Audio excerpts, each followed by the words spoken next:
বলো তো কোন প্রাণী সব থেকে ভয়ঙ্কর কামড় দিতে পারে? আরে বল দেবে দাও তো, পোলা ভাইনেও জানে রয়্যাল বেঙ্গল টাইগার। ঠিকই বলছো, তারপর রয়্যাল বেঙ্গল টাইগার 2 নম্বরে, 1 নম্বরে কে? মাইন্ডের যে হালার ফালা তোরে মাঝে মাঝে পুতে দেখি শেষি সাদে।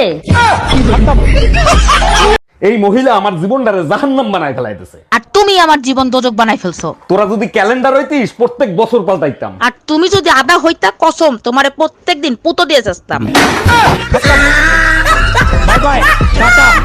প্রতিদিন এই রুটি বেলতে বেলতে আমার জীবন শেষ। আমি জন্য তোমার সংসার করে গেলাম, অন্য কোনো মেয়ে হলে জীবনেও করতো না। সব মেয়ে একই কথা বলে, আমি জন্য তোমার সংসার করে গেলাম, অন্য মেয়ে হলে তোমার সংসার জীবনেও করতো না। বলবেই তো সংসারের প্রত্যেকটা কাজ অনেক কঠিন, কিন্তু তোমাদের কাছে মনে হয় অনেক সহজ। তোমার একটা কাজ সহজ করার উপায় আমার কাছে আছে। কিভাবে?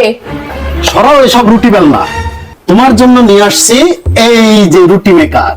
এটা দিয়ে খুব সহজে গোল গোল রুটি হবে।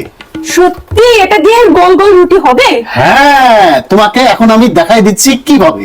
প্রথমে রুটি মেকারটা আমরা খুলে নিই, তারপরে এর মধ্যে একটু তেল দিয়ে নেব যাতে এটা সুন্দরভাবে কাজ করে। এরপরে আমরা এই রুটির গোল্লাটা এখানে দিলাম, দেওয়ার পরে কি করব, এটা লাগাই দিলাম। এরপরে এটা দিয়ে দিলাম এক চাপ, দেখি তো এরপর কি। আমাদের সুন্দর রুটি গোল হয়ে গেল। ওয়াও কি সুন্দর! আমি তো ভাবছিলাম যে মনে হয় গোলই হয় না, এটা কোনো কাজই করে না, এর জন্য আমি এতদিন অর্ডার করি নাই। এই যে এরপর একটু আটা দিয়ে নিলাম। খুব ভালো লাগছে, আমি আমার মার জন্য একটা অর্ডার করব।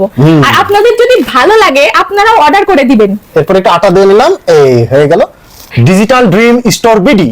এখানে আপনারা অর্ডার করে এই সুন্দর রুটি মেকারটা পেয়ে যাবেন আপনারা। এই টুম্পা, আমি বাইরে ঘুরতে যাব, তুমি যাবা আমার সাথে? কোথাও ঘুরতে যাওয়ার দরকার নাই, ছাদে যাও, ছাদে যেয়ে ছাদ পরিষ্কার করো। কি বলো এইগুলা? আমি শ্বশুর বাড়ি বেড়াইতে এসে আমি কাজ করব কেন? তুই করবি, তোর বাপ করবে, আমি আমার শ্বশুর বাড়ি কাজ করি না। हम इसका पति है, हमको सिर्फ फांसी का सजा चाहिए। এই তুমি আমাদের অরুণ চাচাকে চেনো? কোন অরুণ চাচার কথা বলতেছো, যে খুলনায় থাকে ফানি ভিডিও বানায়? আরে হ্যাঁ, বিয়ে না করে সারা জীবন হিরোর মতো কাটাইছে, আর এখন বুড়ো বয়সে কুত্তার মতো জীবন যাপন করতেছে। তাও তো বলো সারা জীবন হিরোর মতো চলছে, আমরা তো বিয়ে করে কুত্তার মতো চলতেছি। ভাই রোমিও, সবাইরে থাল বাসন নিয়ে শাহবাগে যাইতে বল, আমি আসতেছি। কি ব্যাপার, থাল বাসন নিয়ে এখন কি শাহবাগে খয়রাত করতে যাবা? আরে না, আন্দোলন করতে যাব। খয়রাতিদের জাতীয়করণ করতে হবে তার জন্য? আরে না, এক দফা এক দাবি, 5 টাকা 10 টাকা চলবে না, 100 টাকা 50 টাকা দিতে হবে। মানুষে কয় নদীর জল গোলা ভালো, জাতের মেয়ে কালো ভালো। আমার ঘরে যে আছে একটা, এটার থেকে 5 বাচ্চার মা অনেক ভালো।